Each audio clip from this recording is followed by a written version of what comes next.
Hello, chemistry students. So we have just started learning about the mole. It is a counting unit, all right, like dozen.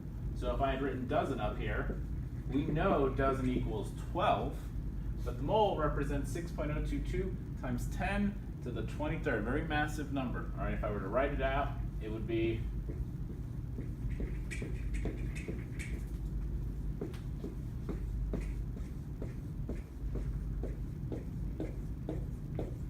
it would be 6022 with then 20 more zeros behind it. I did count it out. It didn't even fit on one board. I kind of had to work across.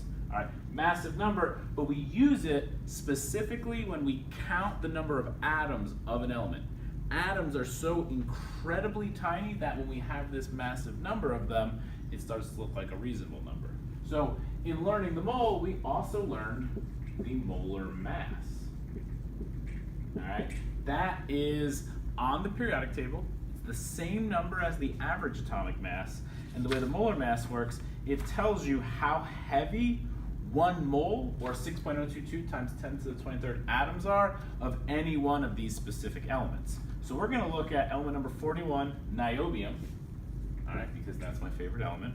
And niobium has a molar mass of 92.906 grams per mole. And that's the unit for molar mass. It's how heavy something is per this counting unit, the mole. So the sample problem we're going to do is, let's say we have 100 grams of niobium. If we have 100 grams of niobium, we have to ask ourselves, how many moles of niobium do we have? How many counting units do we have? So we do mass divided by molar mass.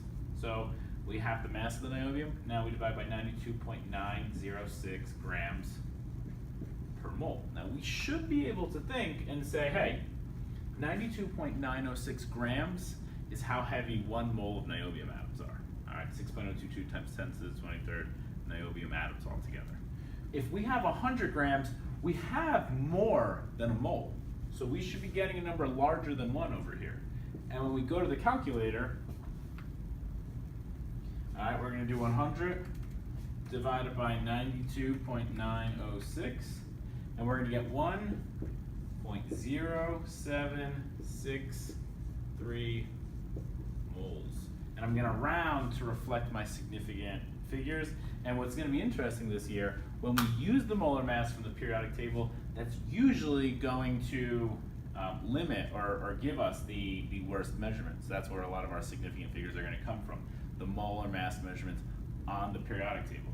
All right, and the mole is the unit. It's an SI unit. It's how we determine a amount. It's a counting unit. So this is telling us 1.0763 moles. 1.0763 times 10 to the 6.022 times 10 to the 23rd.